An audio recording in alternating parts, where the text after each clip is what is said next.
Allez les geeks, c'est Mathéo et on se retrouve pour l'ultime test de Disney+ France. Ça fait maintenant plusieurs jours que c'est disponible et sûrement comme moi vous avez eu l'occasion un petit peu d'arpenter la plateforme histoire de découvrir les programmes proposés, son interface, etc. Et donc dans cette vidéo on va faire le point sur tout ça. Ce qui va pas, ce qui va, etc. etc. Sachant que le but de cette vidéo n'est pas de vous dire Disney+ c'est complètement naze ou à l'inverse c'est trop bien, mais plutôt de vous présenter la plateforme histoire que vous sachiez les points positifs, les points négatifs et le tout le plus objectif possible. Bref, ne perdons pas plus de temps et parlons-en. Dernière précision, désolé à mes geeks vivant hors France métropolitaine, mais pour cette vidéo test, je vais vraiment parler de la plateforme sur le marché français. Pour l'interface, à la limite, c'est un peu valable partout, mais pour le contenu, chaque pays ou même chaque région peut avoir des différences. Donc là, je vais devoir me focus sur la France métropolitaine, ce que j'ai pu essayer. En tout cas, un premier point à aborder, c'est concernant la thématique de la plateforme. Je sais que beaucoup vont lui reprocher de manquer de diversité en ne proposant que du contenu à destination des familles. Sauf que de mon point de vue, il est difficile de considérer ça comme un défaut, car à la fois c'est son concept. Disney+ n'est pas, contrairement à ce que l'on a tendance à dire, un concurrent direct de Netflix. Netflix, c'est un catalogue très divers allant du film d'auteur au blockbuster en passant par le thriller, la comédie, le film d'horreur, etc. etc. Disney+, c'est clairement vendu comme la plateforme pour les familles avec uniquement des choses tout public. Et c'est en partie ce qui explique un prix si bas, presque le moins cher du marché. Alors c'est sûr que si vous cherchez à en voir plus, vous risquez d'être déçu. Mais c'est aussi là que le choix d'un service de SVOD se fera en fonction de vos besoins. Il y en a pour tous les goûts. D'ailleurs ce format que j'ai déjà eu l'occasion de faire par le passé pour Prime Video, etc. il est aussi là pour ça. J'essaye d'être objectif et de vous souligner les défauts et avantages de chaque plateforme, afin qu'au final vous puissiez vous décider en fonction de vos besoins.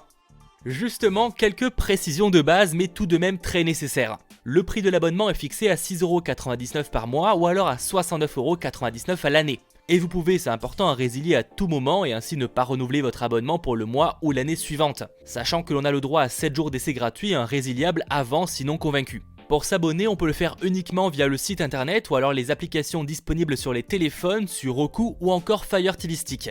Autre possibilité, vous pouvez vous abonner via Canal+. Ce dernier propose des bundles parfois assez avantageux comprenant Disney+. Je vous laisse les découvrir, ce serait bien trop long de les détailler un par un. Et il n'existe en tout cas pour l'instant pas d'autre solution pour s'y abonner. Impossible donc de passer directement par un Orange, SFR, etc.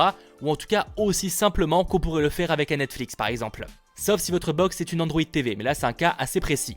Ensuite, dès que vous avez votre abonnement, le service est accessible sur Apple TV, Fire TV Stick, télévision Samsung et LG, Android, Apple Store, PS4, Xbox One, Roku ou encore Chromecast et site internet.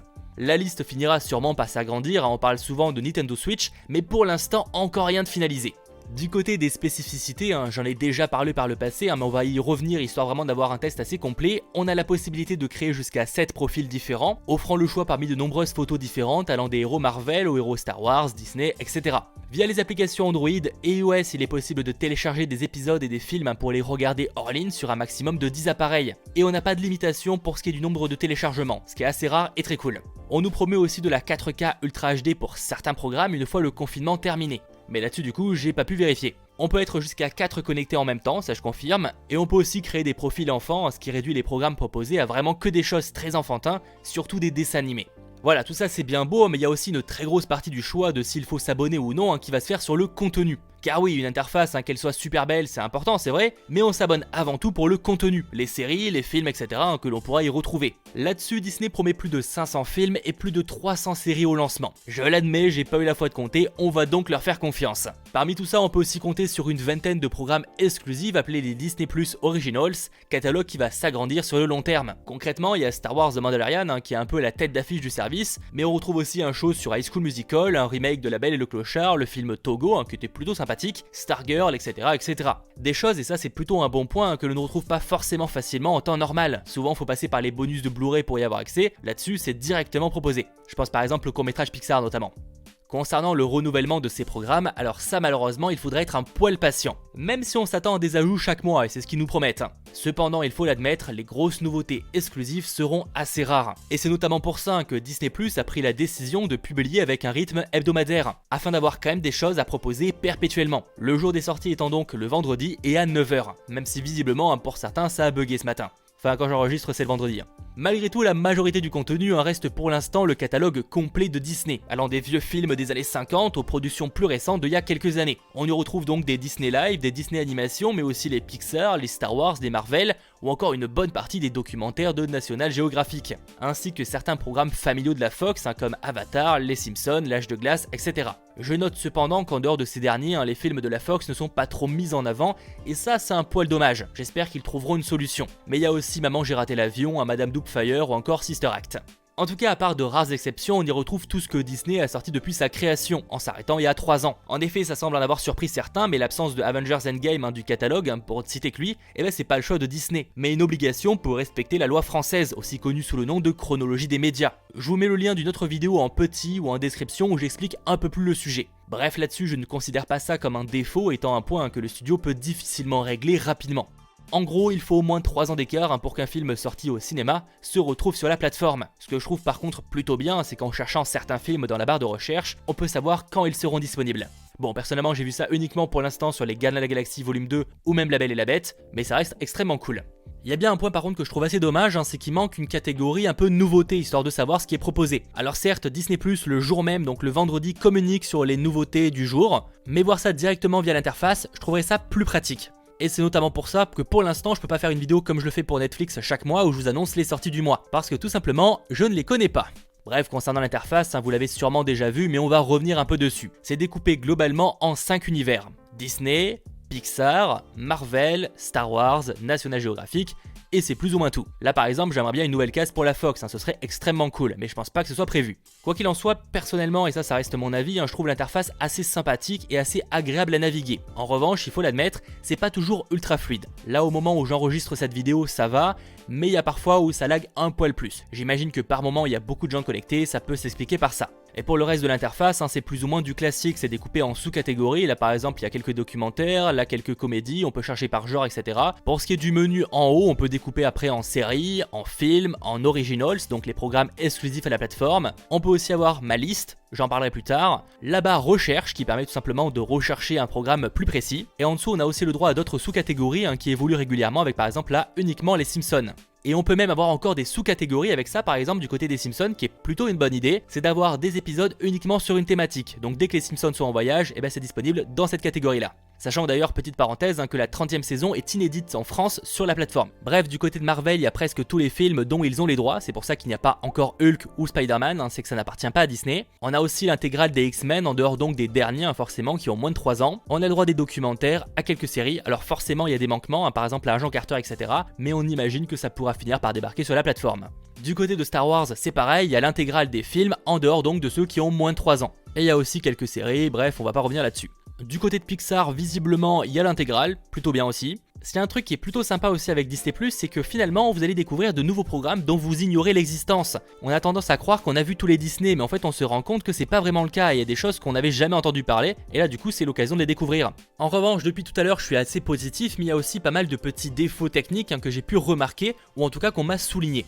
La première chose, c'est concernant l'absence de certains programmes. Alors je sais déjà qu'il y a des questions de droit, donc il y a des trucs qui peuvent pas être disponibles quoi qu'il en soit, mais il y a aussi des programmes dont ils ont les droits et qui ne sont pas proposés. L'hypothèse pour la plupart du cas, c'est qu'ils préfèrent les garder sur le long terme pour les proposer plus tard, histoire encore une fois de garder les gens abonnés. Par contre, il y a bien une absence que je trouve un peu dommage et limite scandaleuse, c'est le film Noël. C'est un Disney+ Originals qui est disponible en français dans les autres pays du monde, mais nous en France et probablement en Europe, on n'y a pas accès. Mon hypothèse, c'est qu'il garde sa sortie pour la période de Noël. Concernant l'interface, quand on clique sur un épisode ou un film, voici ce que ça donne. Vous avez la possibilité de lire l'épisode ou le film, de l'ajouter dans ma liste, après ça apparaît juste là. Alors là j'en ai mis un peu au pif juste pour voir le maximum que vous pouvez atteindre et j'en suis à une trentaine et j'ai toujours pas atteint le maximum. Vous avez aussi quelques petits détails, notamment le genre du film ou de la série avec une petite description, encore une fois c'est du classique, des suggestions qui en sont liées, là par exemple des petits courts-métrages qui sont liés à ce film là, mais aussi des films ou des séries similaires. C'est pas toujours le cas mais accès souvent à des bonus, ça c'est assez pratique, il y a vraiment beaucoup de choix, je pense par exemple à Avengers Endgame où il y a carrément des scènes exclusives au film, et vous avez aussi donc les détails avec les acteurs etc. Bon encore une fois ça c'est du classique. Mais penchons-nous 2-3 secondes sur l'interface du lecteur, parce que là il y a quelque chose à dire. Sur PC, avec l'aide de la souris, vous pouvez défiler et avoir donc un petit visuel de l'endroit où vous allez peut-être mettre le film. Vous pouvez mettre play pause, avancer de 10 secondes ou reculer de 10 secondes. Vous avez le titre du film ou de la série et en cliquant dessus, ça vous renvoie sur la page d'accueil. Dernier point sur l'interface du lecteur, oui j'ai changé de série. La barre espace ne permet pas de lancer play ou de lancer pause. Ça paraît tout bête, mais toutes les plateformes de streaming le proposent, là pas du tout. Et là on rentre sur un autre problème que vous avez été très nombreux à me souligner, alors Dans ce cas-là, ça va, mais il y a plein de programmes où il n'y a pas de VOST, donc de version sous-titrée française, et il y a même certains programmes où il n'y a pas de langue française, et là-dessus c'est un peu plus scandaleux. Alors que précision, elle existe. J'imagine que ce sera réglé dans les prochains jours, dans les prochaines semaines, mais c'est vrai qu'au moment où je fais cette vidéo, eh bien, il y a quelques trucs qui ne sont pas disponibles. À savoir aussi que vous pouvez modifier la manière dont les sous-titres vont s'afficher. Alors sur PC ça marche plutôt bien, mais sur certaines applications, je pense par exemple à PlayStation 4, eh bien ça c'est pas possible, et donc j'avoue que c'est un sorte de défaut. A noter aussi que vous avez été très nombreux sur les réseaux sociaux notamment à me souligner des bugs techniques. Pour être honnête, je n'ai rien remarqué de mon côté, mais comme vous avez été très nombreux souvent à souligner les mêmes problèmes, liés notamment aux sous-titres donc, mais aussi à la manière dont les épisodes s'enchaînaient, etc., j'ai du mal à croire que ce soit du fake. Je pense vraiment qu'il y a des petits bugs techniques pour certains, mais je pourrais pas dire pourquoi moi j'en ai pas et pourquoi tout le monde les a pas. Et il faut aussi prendre en compte qu'on est en période de confinement, donc il y a beaucoup plus de gens connectés qu'à la normale, et donc ça peut aussi jouer sur le fait que les serveurs sont parfois lents ou non. Autre point que vous avez été quelques-uns à me signaler, il n'y a aucun contenu proposé en audio description VF, alors que pourtant elle existe pour certains films, je pense par exemple à Captain America Civil War. Pareil, j'espère que c'est quelque chose qui va arriver sur le long terme. Pour donner très rapidement mon avis personnel, je peux comprendre assez que certains trouvent que c'est un peu cher pour justement retrouver que des vieux films. Mais de mon côté, je suis plutôt de l'avis que pour ce prix-là, eh ben on a un sacré catalogue. Faut-il après qu'il nous intéresse, ça c'est une autre histoire, mais si c'est le cas, c'est plutôt le bon plan. Encore plus si vous êtes fan des films Disney de manière générale. Et pour ceux à la recherche de réelles grosses nouveautés, eh ben patience, ça finira par arriver, du coup réabonnez-vous d'ici quelques mois. Bref, il y a une question qui va se poser, est-ce que globalement Disney Plus répond à sa promesse? Et j'ai envie de dire que oui. Ils nous promettent du contenu familial avec des très gros classiques Disney, des classiques Star Wars, etc. Et au final, il y a tout ça. Alors est-ce que c'est suffisant pour vous abonner? Ça c'est à vous de choisir. Mais là-dessus, franchement, la promesse est tenue. Certes, je vous ai souligné pas mal de bugs, mais honnêtement, je suis assez confiant sur le fait que la plupart seront réglés dans les prochaines semaines, dans les prochains mois. Il y avait déjà des bugs au lancement US et la plupart ont été réglés, donc je pense honnêtement que ça finira par être le cas aussi en France. Pour l'instant, je reste indulgent avec Disney+, parce que certes, il n'y a pas énormément de programmes originaux super intéressants, en tout cas qui donnent envie de s'abonner. En revanche, il faut prendre aussi en compte que c'est un lancement, et je trouve que pour un lancement, c'est plutôt réussi. Récemment, on a vécu le lancement d'Apple TV+, ou même par le passé, on a eu l'occasion de vivre le lancement de Prime Video par exemple, et honnêtement, parmi tous les lancements, ça fait beaucoup de mots lancement, et bien clairement Disney+, c'est le plus réussi. Il y a quand même un sacré catalogue directement. Alors est-ce suffisant? Ça c'est à vous de choisir en fonction de vos besoins. Bref, je pense avoir tout dit. J'espère que cette vidéo test de Disney Plus France vous aura plu. N'hésitez pas à lâcher le petit pouce bleu et à vous abonner à la chaîne du Geek. Évidemment, après si vous souhaitez vous abonner à Disney Plus, ça c'est vous qui voyez. On se retrouve en tout cas vite pour de nouvelles vidéos. C'était votre Geek Mathéo. Ciao tout le monde.